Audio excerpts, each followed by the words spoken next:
Hi Ma, good morning. Welcome back for today's session. So in the last class we have taken introduction regarding different cloud deployment models, different cloud services, advantages with this in terms of characteristics. Okay, so we have three types of deployment models, right? One is a public, private, and hybrid. We also have one more, that is a community. Okay, now what about the cloud services? Service means we have to get our work, we have to fulfill our requirement. Okay, if that is the case, the cloud have to give a lot of possibilities to fulfill our requirement. So those possibilities should not take care of ourselves, but should be taken care of by the cloud service provider itself. Okay, so in what manner he will take care of all the possibilities to satisfy any cloud user? That is in terms of different categories. He have to provide the infrastructure in terms of computers, hardware, memories, network connectivity. In terms of software tools, packages, languages, in terms of the front end or user interface by which the user can able to communicate or can use the application. Right? Okay. So for this we are going to learn a new topic today called as the categories of cloud computing. What? Categories of cloud computing. Right, we will start. So cloud computing delivers infrastructure, platform and software applications as services. So what are the three main categories? As we learned in the previous classes, infrastructure, platform and the software. So these, a part of this we have a lot minima, data as a service, okay, security as a service, one more is storage as a service. Okay, so like this we have lot of services by which we can fulfill our requirement. Okay, so all the services providing by any cloud is not in terms of free of service, but by using pay as you go. Right, so in terms of utility computing only we can get the service. Right ma? Yes. So what are the basic three main categories of three different service models? So one is the infrastructure as a service, IaaS, platform as a service, PaaS, software as a service, SaaS. All the storage, memory, hardware devices, whatever infrastructure we needed physically is going to given by infrastructure as a service. Coming to the platform as a service, tools, packages by which we can develop our application which can be user friendly to the customer or the user is nothing but the platform as a service. Finally, the applications by which the user can access, can store their data are called as the software as a service. So all the services are going to or are getting or providing in terms of internet only. So as we said from the beginning, without internet there is no cloud, there is no grid, there is no cluster, there is no online computing. So you have to do your own work in your system. See, users can access these services over the internet on the infrastructure of cloud service providers. So we don't want any headache of how they are providing their infrastructure, how they are going to maintain their packages. We just have to get the service by paying some amount to them. That is our wish. Right. See, if you observe, this is a generalized picture in which we can observe all type of services at one place. At the top we have a SaaS, software as a service, can be called as a client interface. Okay. At the next level we have a PaaS which contains some launch queue, offer a launch control, monitor queue, monitor controller. What are these queue? The user request. How to access, the user will go on to request his service here the client interface. After getting the request, the PaaS, the software underlying this user interface will take care of all the categories. Which person has been requesting, okay, how we have to control him, how we have to access his data, how to give the undeterminate service to him. Right. So these are all going to managed by PaaS, and finally the IaaS where the infrastructure is going to maintain. That infrastructure which contains a lot of computers a lot of computers in previous days, they are going to maintain in master and worker category, that is client server computing. Means the server is going to be connected with a lot of computers or clients. The clients will make a request. It is not by us, it is their infrastructure only. Okay, so for lot of servers or servers, there is a main server who will control all the servers.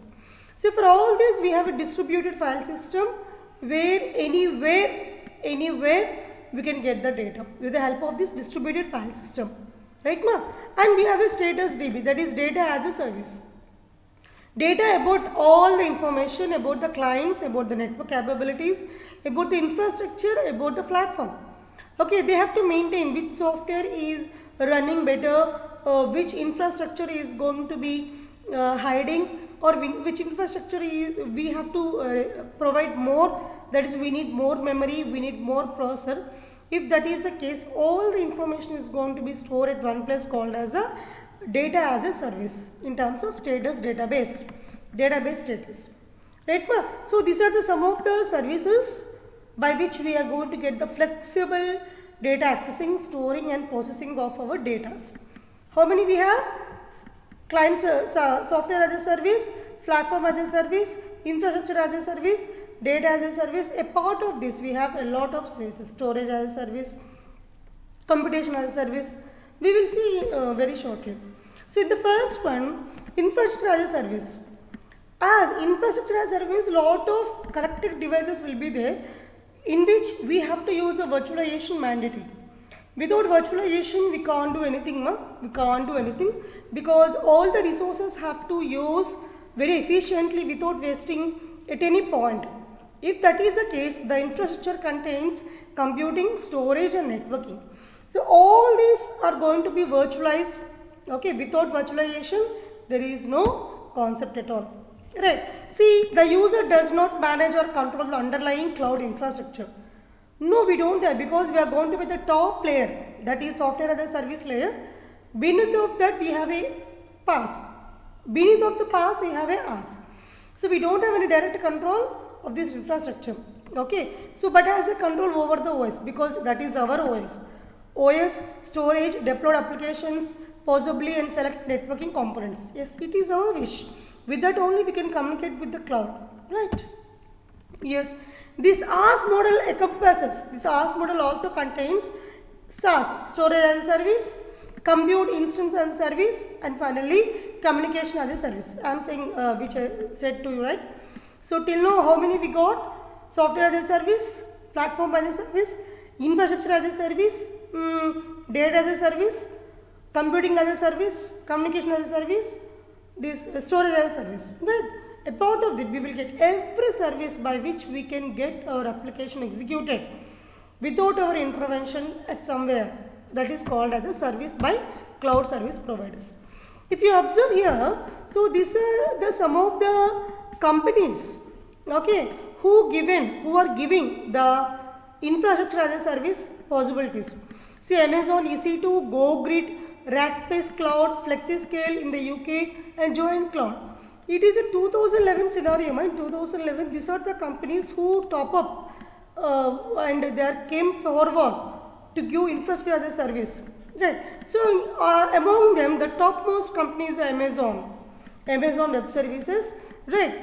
So the name given by Amazon for this IaaS structure called as a EC2. Let us see. So these are some of the tools and languages they are going to use and voices in order to provide the service to us.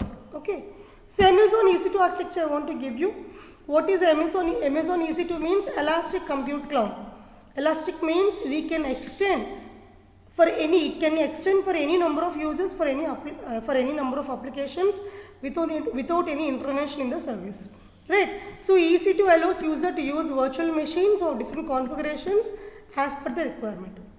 So any number of systems, any number of configurations they are going to use. We don't bother. The user is not going to involve. The user don't know about all these hidden concepts. They just access their application, use the data, process the data. That's it. He just deploy the data. Okay. Right? So it allows various configuration. EC2 means any user with any configuration can access the data by using this Amazon EC2 architecture.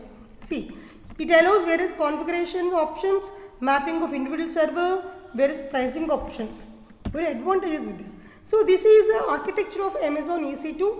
Right? If you observe here, it is the area in which the service provider will give all the services in terms of different infrastructures. Okay, in this region. So in order to get the service from this region, we should connect with the internet with some domain name. Okay, here there is an instance, means at particular time we used to maintain some instance. The instance may be of yours or any others, that is called as instance. That instance is going to be accessed by elastic IP. Okay, so all the instances or any other type of data is going to store in the S3 buckets now. They are going to store in the S3 buckets, means a large amount of data that we can store. Okay, the S3 bucket, which can be mainly useful for the storage. If you observe here, so AWS security group is also maintained in order to take care of all these extensible bucket services in terms of storage. Right now, so this is Amazon Web Services architecture.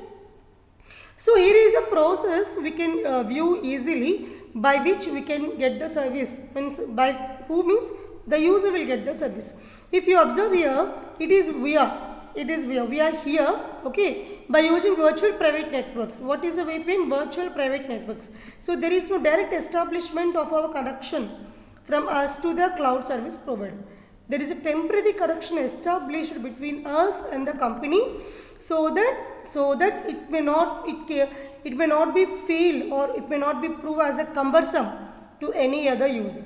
See, if you are using the path permanently or bandwidth you are going to use permanently, if any other user want that, how he can access? He can't access, right? So these virtual private gateways will take care of any IP address of any user at any place. Right. So once there is a virtual private network or path has been established from customer to internet cloud, automatically he can get the service in any of the subclouds or subnets by using some router. The router will take care of the path and along with the availability of these subnets. Okay. Now customer isolated AWS resources. So now the customer, after routing to any particular subnet, he can use any services of this subnet or subclouds. Okay ma, see this. So Amazon Web Services clouds. These are all the Amazon Web Services cloud. So by which he can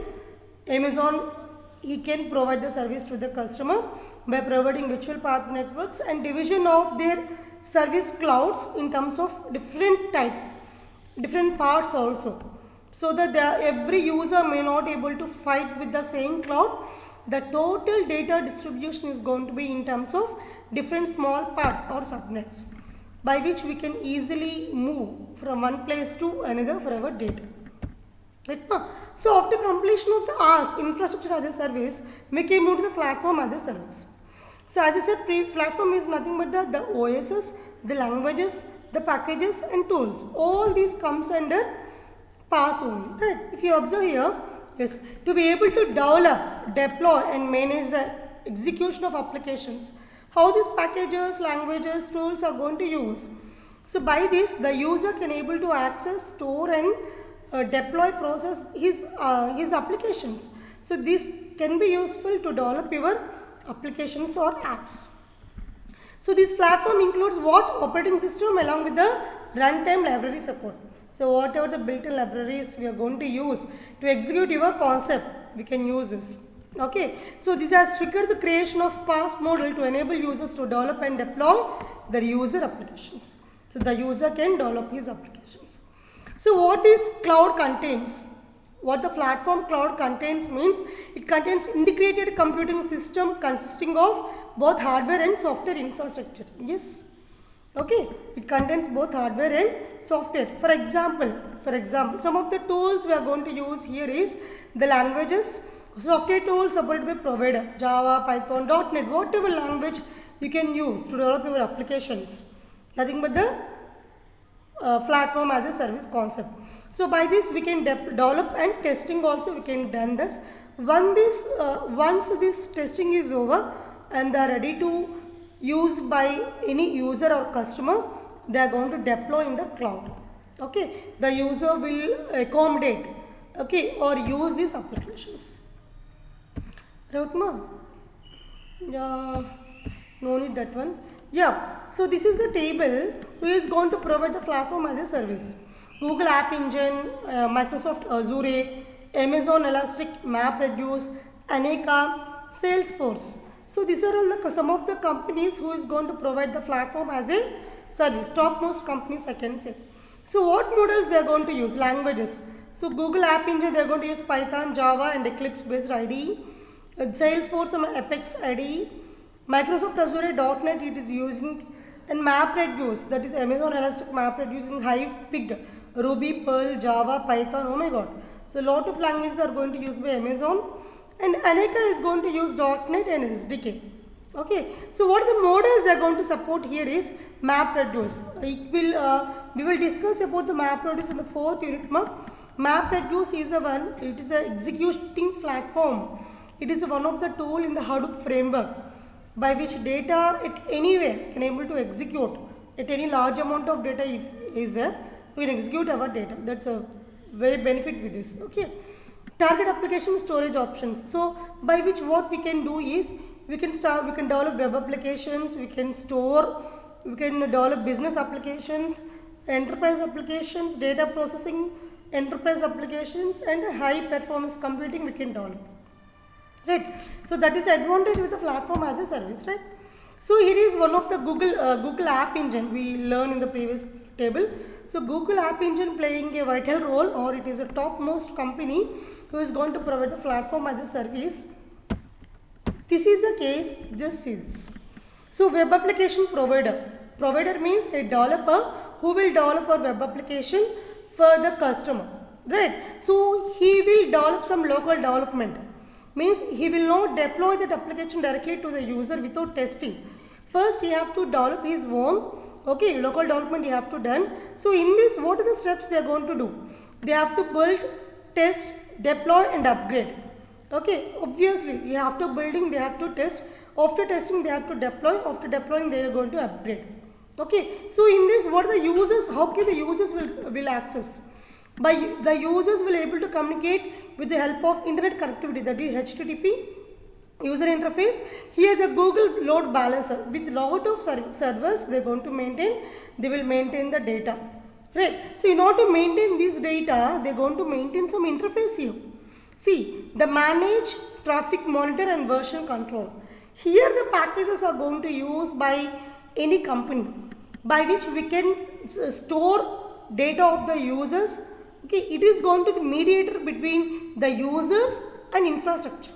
This is the infrastructure, these are the users. Okay, na? So the users data or user interface is going to maintain by the middleware called as the packages. Right, ma?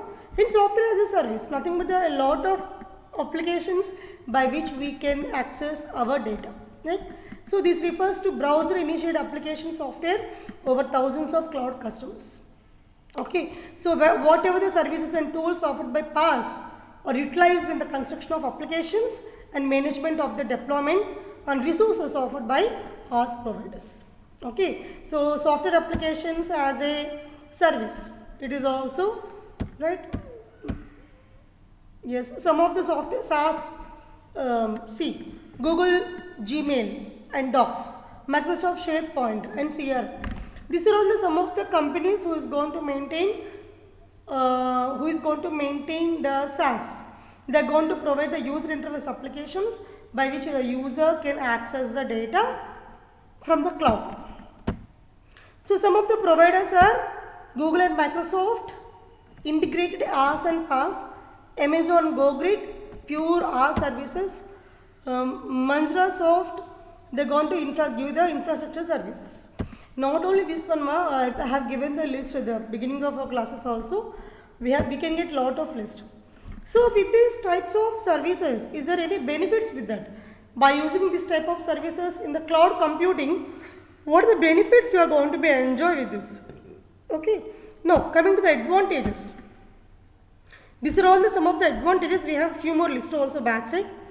Cost savings, yeah, of course we can save the cost. Reliability will be there. Our data is going to be secure at any time round the clock. Manageability, they will manage. Strategic edge means it will give the quality service. Lower computer cost, of course we need to no need to maintain higher bandwidth or higher storage for us. Improved performance, very good. Reduce software cost, no need to install a new software for us. Instant software updates, any updates they are going to verify by themselves, no need to take care of us. Improve document format compatibility, yes, they can store our data with excellent format. A part of this we have few more.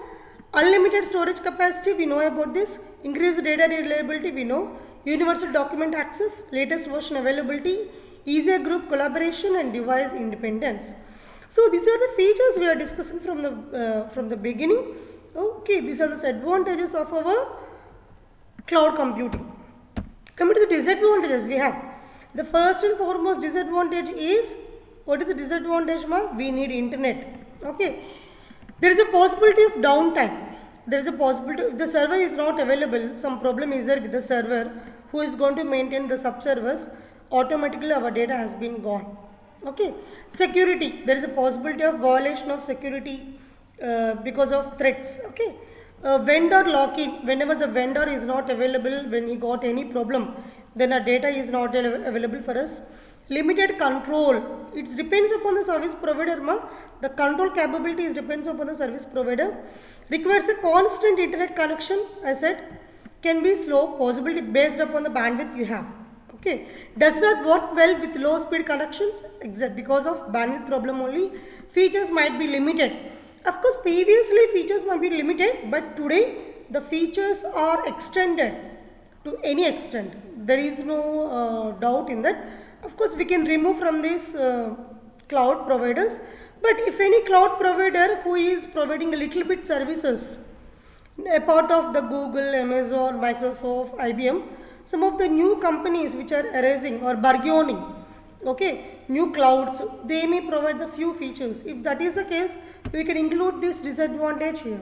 Okay, stored data might not be secure. Of course, anytime at any company, at any application, we can't trust. Stored data can be lost, possibility is there, general concerns will be there. Okay, so these are all the some of the disadvantages of any cloud service providers, ma. Of course, we have to learn this, but this is not in your hands. The cloud service provider will take care of all the issues and you have to resolve their issues. Okay, now, right, ma, I will wind up this topic for today. In the next class, we will learn about the total implementation of virtual concepts, how the virtualization is going to implement it directly into the computer. Is there any layers? What are the functionalities of the layers? Okay, so till then, have a nice day. Bye bye.